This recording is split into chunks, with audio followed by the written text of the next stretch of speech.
भारत के लिए एक बड़ा रास्ता बनता दिखाई दे रहा है, क्योंकि अब तुर्की पर ऐसी गाज गिरी है जिसमें इजराइल ने रूस से कहा है कि आप रुको, तो वहीं अमेरिका से भी ये कहा है कि आप रूस का साथ दीजिए। वहीं अगर आप इजराइल के पड़ोसी हैं और अगर आपकी खुदा न खास्ता उससे बनती नहीं है तो आपको संभल के रहना चाहिए। तो दूसरी तरफ नेपाल में भ्रष्टाचार मिटाने का नया फॉर्मूला मिल चुका है, जिसमें 200 साल पुराना सिस्टम वापस लाने की तैयारी है। और इसके लिए नेपाल के प्रधानमंत्री केपी शर्मा ओली भारत पर गंभीर आरोप लगा सकते हैं। सारी अपडेट बेहद खास रहने वाली है। जैसा कि आप अभी तुर्की की स्थिति देख पा रहे होंगे, इसको अब बड़े झटके लगने वाले हैं। आपने तुर्की को मनमानी करते हुए कई बार देखा होगा। उसने आज तक नेटो की बात नहीं मानी है। इसने सबसे ऊपर अपना नेशनल इंटरेस्ट रखा है। तभी तो अमेरिका, यूरोप के कई देश तुर्की और उसकी नीतियों से तंग आ चुके हैं। वहीं फरवरी 1952 में नाटो में शामिल होने के बाद से इसने किसी की नहीं सुनी है। यही वजह थी कि अमेरिकी राष्ट्रपति लिंडन जॉनसन के मना करने के बाद भी तुर्की ने दूसरी बार जुलाई 1974 में साइप्रस पर आक्रमण किया और द्वीप के उत्तरी हिस्से पर कब्जा कर लिया। फिर क्या था, अमेरिका ने उस पर वेपन एम्बार्गो लगा दिया। यही नहीं, फिर साल 2003 आता है जब इराक युद्ध छिड़ा था। उस समय अमेरिका ने तुर्की की जमीन का हिस्सा मांगा था ताकि वो इस युद्ध में अपनी पकड़ मजबूत कर सके, लेकिन तुर्की ने अपनी जनता का गुस्सा देखते हुए इस प्रस्ताव को ही ठुकरा दिया।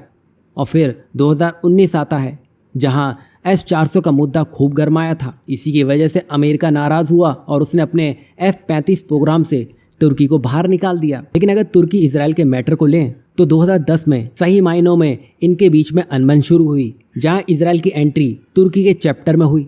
बता दें कि जब तुर्की गाजा में बीच बचाव के चक्कर में था, उसने अपने जहाज को गाजा की तरफ भेजा, लेकिन इजराइल उस पर ही टूट पड़ा और तुर्की के आधा दर्जन से ज़्यादा नागरिक मारे गए। इसके बाद तो दोनों एक दूसरे के कट्टर बन गए। फिर पिछले साल की ही बात है जब इजराइल ने नेटो से कहा कि आप तुर्की को नेटो से बाहर निकाल दें, लेकिन वैसा कुछ हुआ नहीं। लेकिन अब जब हाल ही में नेटो और इजराइल के बीच में एक जॉइंट एक्सरसाइज होनी थी तो तुर्की ने इस पर वीटो कर दिया और कहा कि जब तक गाजा में अनिश्चितता बनी रहेगी तब तक इजराइल को आसपास भी नहीं आने देंगे। अब आप देखिए, तुर्की में इतने बड़े प्रदर्शन हो रहे हैं और एर्दोगान को अभी भी मसीहा बनने की पड़ी है। यही नहीं, तुर्की के अपोजिशन लीडर और पत्रकारों की गिरफ्तारी के कारण अब विरोध प्रदर्शन वहां और बढ़ चुका है।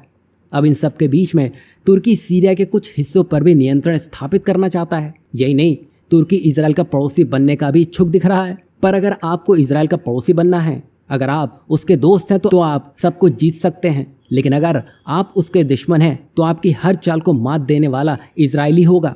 यही वजह है कि हाल ही में इजराइल ने रूस से संपर्क किया और ये सुनिश्चित किया कि सीरिया में रूस की सैन्य मौजूदगी बनी रहे। वहीं इजराइल का मानना है कि रूस की मौजूदगी क्षेत्र में स्थिरता बनाए रखने में बड़ी मदद कर सकती है।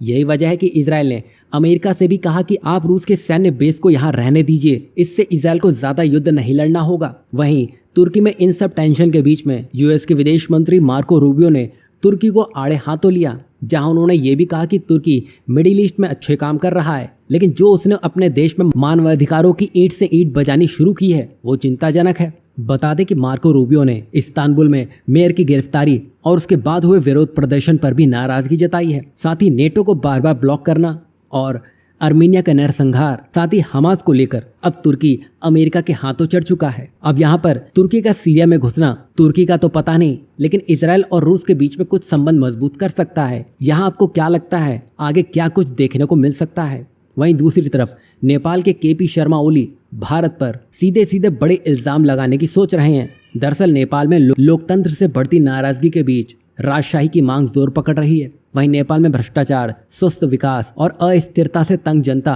अब राजा आओ देश बचाओ के नारे लगा रही है। उधर ओली शायद जल्दी भारत पर इस आंदोलन के पीछे होने का ठीकरा भी फोड़ सकते हैं। यहाँ कोई ठोस सबूत नहीं है, लेकिन आरोप लगाना है तो ये सबसे आसान काम है। वहीं भारत हमेशा लोकतंत्र के समर्थन में रहा है, पर कुछ विचारधाराएं इस आंदोलन से मेल खा सकती हैं। वहीं नेपाल की जनता सरकार से नाराज है तो उसका गुस्सा कहीं और ही घुमा दो, और इससे बेहतर क्या हो सकता है कि भारत को ही जिम्मेदार ठहरा दिया जाए।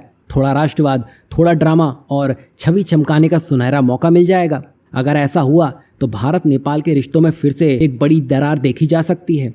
व्यापार और अर्थव्यवस्था पर बड़ा असर पड़ सकता है। इससे सीमा सुरक्षा भी प्रभावित हो सकती है। वैसे हाल ही में डॉक्टर एस जयशंकर ने साफ कहा है कि इसमें भारत का कोई हाथ नहीं है, लेकिन केपी शर्मा ओली फिर से अपनी कुर्सी बचाने की फिराक में है, और वो भी किसी भी कीमत पर भारत से दुश्मनी मोल लेकर। अब आपने बांग्लादेश की हालत तो देख ही ली है, अभी वो किस मुहाने पर खड़ा है। अगर इन सब बातों से ही केपी शर्मा ओली नहीं समझ पाए हैं तो फिर तो भगवान ही मालिक है। यहाँ आपको क्या लगता है, क्या नेपाल की हालत भी बांग्लादेश जैसी हो सकती है? इस पर अपनी राय ज़रूर बताइएगा।